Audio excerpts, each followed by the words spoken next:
Hi, I'm Amy Baldwin, and I'm here with Laurie Hazard, and spring has sprung, and we are talking about spring break. So, if you're listening to this, you may have just returned from spring break. I don't know if any other schools are about to go on spring break this late, but maybe so. So what do students need to know? What do parents need to know to help students whenever they're coming back from spring break? Well, I think one of the top things that needs to be considered is did this was the student behind on their schoolwork when they went on spring break, and did they utilize the time to get caught up so that they could have a smooth home stretch to the term of the semester? Or did spring break just function to get them even further behind, and now they're going to be sort of cramming all of their last assignments and assessments and papers and project into that last part of the semester? So it might be good for parents to check in and kind of find out where the student's at as far as workflow goes. I also think about if a student did go away for spring break, and they, could have had the propensity to get out of a little bit of control and spend too much money, and now they have some debt that they're going to have to recover for after spring break. Um, the students who have fear of missing out because maybe they stayed home and they watched all of their peers go on these awesome spring break adventures.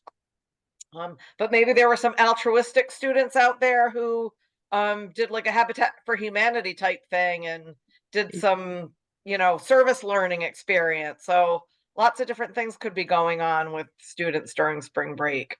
Well, as you were talking, I thought about how much I dislike spring break. I don't, have I ever shared that with you? I don't like it as a faculty member. I don't like it in part because of the things you were talking about. It disrupts the semester, and it's so long that a lot of times, like you said, students will come back and their mind is somewhere else. They're having to deal with other things.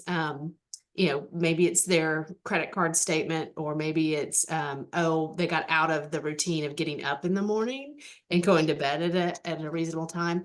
But I find it's a difficult time for a lot of students because, like you said, they may have used it as a true break, which I think is great. We all need those kind of mental health breaks.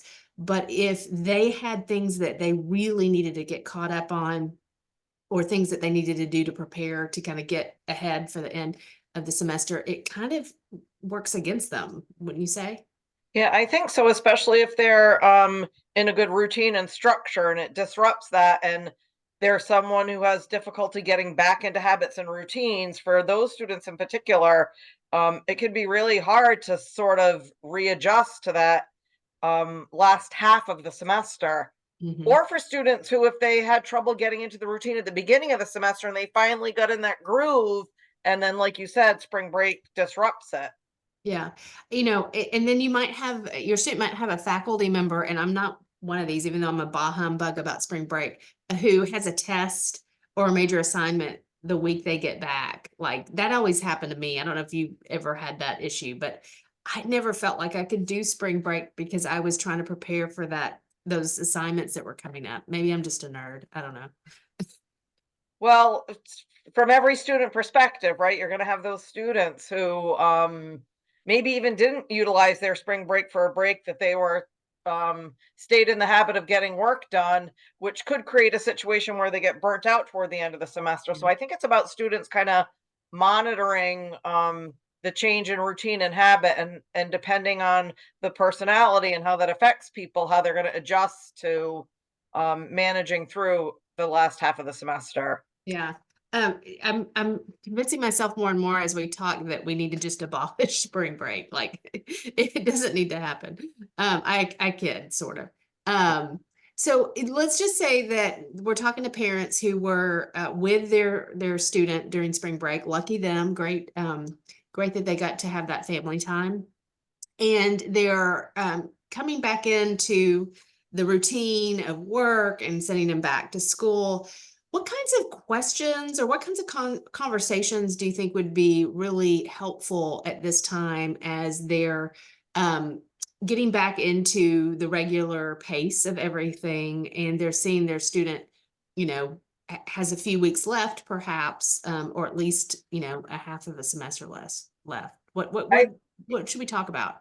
Yeah, I think a great exercise for parents to encourage students to do, and faculty members and advisors should encourage students to do this as well, is do a reset or a redo of that time and behavior management strategy that you do at the beginning of the semester when you're mapping out all of your assignments for the semester, to revamp it for the last 8 weeks and revisit that exercise and do a redo of that, just to get a handle on everything that's coming down the pike. And I would also sort of warn students to think about spring fever, you know, that old spring fever when the weather starts to get nice. We want to be outside and we want to be doing outdoor activities, and you have to make sacrifices to stay and go to the library and continue with your schoolwork. So that's always hard to find the balance when that spring fever feeling comes. And I would tell students to anticipate that that's coming, and what strategies are you going to put in place so that it doesn't affect your ability to do well in your classes. Like the region of the country that I live in, students are going to want to hit the beaches when that happens. And Mm. Yeah, you in know, mine, I tease them and I say, okay, you've got spring break coming up. Please come back. Please, please come back. Please come to class, because you're absolutely right.